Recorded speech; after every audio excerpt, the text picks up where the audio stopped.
Welcome back to my channel Puja Debnath vlogs. আশা করি সবাই খুব ভালো আছো আর আমরাও খুব ভালো আছি। তো চলো আজকের ব্লগটা এখন থেকে শুরু করছি। এখন বাজে সকাল 11:15 আর মেয়েকে স্কুল থেকে দিয়ে চলে এসেছি। আর আজকে হচ্ছে সোমবার, রাখি পূর্ণিমা। তো সবাইকে জানাই রাখি পূর্ণিমার অনেক অনেক শুভেচ্ছা।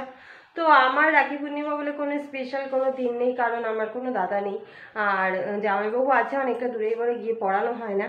কিন্তু বোন আজকে আসবে। আমার বোন আমার বিয়ের আগের থেকে আমার বরকে রাখি পরায়, যবে থেকে আমাদের পরিচয় হয়েছে তবে থেকেই ও রাখি পরায় আমার বরকে। তো কোনোবার আমার বর গিয়ে পড়ে, কোনোবার ও এসে পড়ায়, তো এরকমই হয়। তো এইবার বর যেতে পারবে না, কারণ কালকে বরের অনেক কাজ আছে আর আজকেও কাজের ছুটি নেই। তো সেই কারণে আর মেয়েরও কালকে পরীক্ষা আর আজকেও যেতে পারবো না, আজকেও স্কুল আছে। তো সেই কারণে আর কি এবার বোনই আসবে। তো সেই কারণে এখনও কোনো রান্নাবান্না হয়নি, মেয়েকে স্কুলে দিয়ে আসলাম। আর আজকে সকালে উঠতেও অনেকটা দেরি হয়ে গেছে, 7:30টার সময় উঠেছি। উঠে তারপর বরকে রুটি আর তরকারি করে দিয়েছি। আমরাও রুটি আলু ভাজা আর কালকে ডাল ছিল সেই দিয়ে খেয়েছি। এখন রান্নাবান্না করব, কোনো কাজ হয়নি। এদিকে দেখো বিছনা গোছানো হয়নি, বিছনা এরকমই পড়ে রয়েছে। শুধুমাত্র উঠে বরকে রেডি করে দিয়েছি, মেয়েকে রেডি করে দিয়ে স্কুলে দিয়ে এসেছি। আর এখন রান্নাবান্না করব, রান্নাবান্না কিছুই হয়নি। ওদিকে চালটা ভিজিয়ে রেখেছি, এদিকে দেখো সব কাটা রয়েছে, কালকেই তো কেটে রেখেছিলাম, সব কিছু তোমাদেরকে দেখিয়েছি। আর আজকে কুমড়ো এনেছে, কুমড়ো আর আলু দিয়ে পুঁই শাকের ডাঁটা আছে কটা, ওই কটা করবো। আর এখানে চাল ভিজিয়ে রেখেছি, এই যে চালটা ভিজিয়ে রেখেছি, পরে ভাত বসিয়ে দেবো। আর ওদিকে মটন এনেছে, চলো তোমাদেরকে দেখাই। এই হচ্ছে মটন, মটন রান্না হবে আর পুঁই শাকের ডাঁটার চচ্চড়ি হবে, আর কিছু আজকে হবে না। তো এই হচ্ছে এখন রান্না করব, কখন কি করব আমি তাও নিজেও জানি না। তো চলো কাজবাজ করি, আবার পরে তোমাদের সাথে সব কিছু শেয়ার করছি। এই যে আজকে রান্না হচ্ছে ভাত, আর এখানে হচ্ছে পুঁই শাকের তরকারি, মানে পুঁই শাক না, ডাঁটা দিয়ে কুমড়ো দিয়ে আলু দিয়ে তরকারি। আর এখানে হচ্ছে মেন রেসিপি যেটা মটন কষা, মটনের লাল লাল ঝোল। এই হচ্ছে আজকে রান্না হয়েছে। চলো এখন খাওয়া দাওয়া করবো আমরা। কালারটা দেখে মনে হচ্ছে খুব সুন্দর হয়েছে, কিন্তু জানি না খেতে কতটা সুন্দর হয়েছে, খেলেই বোঝা যাবে। এদিকে দেখো বোন আর মা চলে এসছে, আর এই যে মেয়ে বসে আছে। এদিকে রাখি পড়বে বলে বরমাশাইও বসে পড়েছে। এদিকে দেখো রাখি টাকি রেডি করা হয়ে গেছে। এখানে যে ফুলের রাখি নিয়ে এসছে, এখানেও এখন বোন রাখি পরাবে। এই যে এখানে বোন আমার বরমাশাইয়ের ফটো তুলে দিচ্ছিল। সকালেই আসার কথা ছিল বোনের, কিন্তু সকালে আসতে পারেনি, যেহেতু ও কাজে গেছিলো আর আমার বরমশাইও বাড়িতে ছিল না, কাজে গেছিলো। তো সেই কারণে আর কি বিকালেই এসছে। আর মা বললো তুই যাবি আর আসবি, চল তাহলে আমিও যাই, একটু ঘুরে আসি, অনেকদিন আসা হয় না, তাই জন্য মাও এসছে। আর এদিকে এতগুলো রাখি এনেছে, 3টে রাখি এনেছে, 2টো ফুলের রাখি আর একটা এমনি রাখি। তো আমি বললাম এতগুলো রাখি এনেছো কেন? তা মা বললো আমি আমার বোনকে পড়াবো না, মানে আমার মেয়েকে পড়াবে, তাই জন্য ওর জন্য একটা রাখি নিয়ে এসছে আর একটা এক্সট্রা নিয়ে এসছে।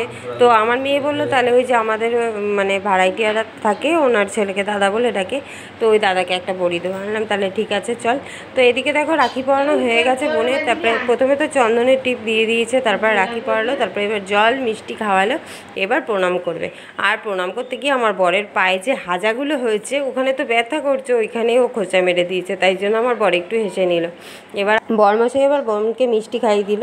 আর এদিকে আমার মেয়ে তো দেখেই বলেছে আমি কিন্তু মিষ্টি খাবো না, আমি শুধু রাখি পরবো, আমি মিষ্টি খাবো না। তো ও মিষ্টি খেতে একদমই পছন্দ করে না, যদিও বা ওর মন মতো পছন্দ মতো মিষ্টি হয় তবেই খায়, না হলে ও মিষ্টি খেতে একদমই পছন্দ করে না। তো সেই কারণে আর কি আগে থেকেই বলে দিয়েছে। আর এদিকে দেখো মেয়েকে মা রাখি পরাতে বসে গেছে, আর মেয়ের যে ছোট্ট ভাইটা পুতুলটা ওখানে বসিয়ে রেখে দিয়েছে, ও ওখানে বসে রাখি পরবে সেই জন্য। আর বোন যদি সকালে আসতো আরও ভালো হতো, কিন্তু সকালে তো ওদের টাইম নেই, দোকানদারি করেছে, তারপরে দোকানদারি করে বাড়িতে এসে রান্নাবান্না করেছে, খাওয়া দাওয়া করেছে, তারপরে এসছে। আর বোন তো কাজে গেছিলো, বোন কাজের থেকে বাড়িতে এসছে, এসে আর কিছু খায়নি, খাওয়া দাওয়া করেনি, বলছে না খাবো না, তো চলে এসছে এখানে। আর আসার সময় কেক নিয়ে এসেছিলো মেয়ের জন্য, মেয়ে কেক খেয়েছে। আর এদিকে দেখো ফটো তোলা চলছে।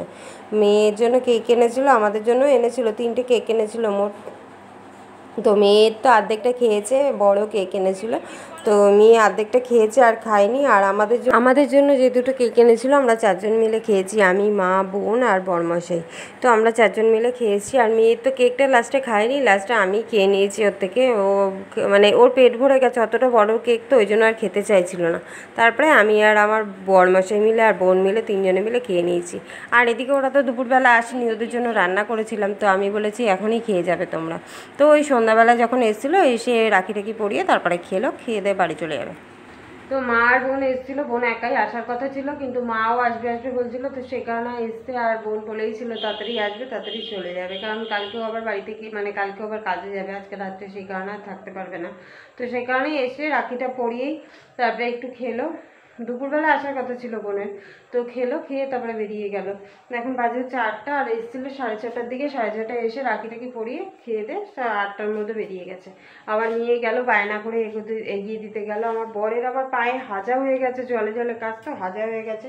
ও বলছিল যে যাবে না, ওরা দুজনে তাহলে চলে যেত, কিন্তু মেয়ে গেছে বলে আবার যেতে হলো। আমি আবার জামা টামা বের করেছিলাম যে তাহলে আমি যাই, কিন্তু ওর বাবা বললো থাক তোমার যেতে হবে না, আমি সাইকেলটা নিয়ে যাচ্ছি। গেল, এবার রাস্তায় গিয়ে কী ঝামেলা করে জানি না। তো চলো, এখন হচ্ছে মেয়ের লেখা টেখাগুলো দেবো, কালকে কি পরীক্ষা আছে কিছুই বুঝতে পারছি না, কি নেবে সব কটাই করাতে হবে।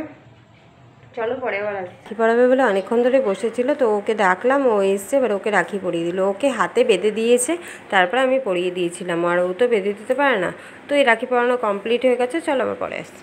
আর এদিকে দেখো তারপরে রাত্রে খাবার নিয়ে বসে গেছি, আর মেয়ে তো মাংসের ঝোল খাবে না, তো সেই জন্য মেয়েকে মাংস দিয়েছি, শুধু ঝোল দিইনি। আর এদিকে বরের ভাতটাও বেড়ে নিয়েছি, আর মেয়েকে খাইনি, তারপরে আমি খাবো। তো চলো, এদিকে দুপুরবেলা যা যা খাওয়া দাওয়া করেছি তাই আছে, চলো খাওয়া দাওয়া করে নিই, তারপর আবার আসছি। এখন বাজে হচ্ছে 11:30। তো আজকে রাখি পূর্ণিমার দিনটা তোমাদের কেমন কাটলো অবশ্যই জানাতে ভুলো না, আমার তো মোটামুটি ভালোই কাটলো। তো যাই হোক, চলো আজকের ভিডিওটা এই পর্যন্ত। ভিডিওটা কেমন লাগলো অবশ্যই জানাবে, ভালো লাগলে লাইক কমেন্ট শেয়ার করবে, চ্যানেলটিকে সাবস্ক্রাইব করে দেবে। তো চলো সবাইকে টাটা, গুড নাইট, দেখা হচ্ছে নেক্সট ভিডিওতে।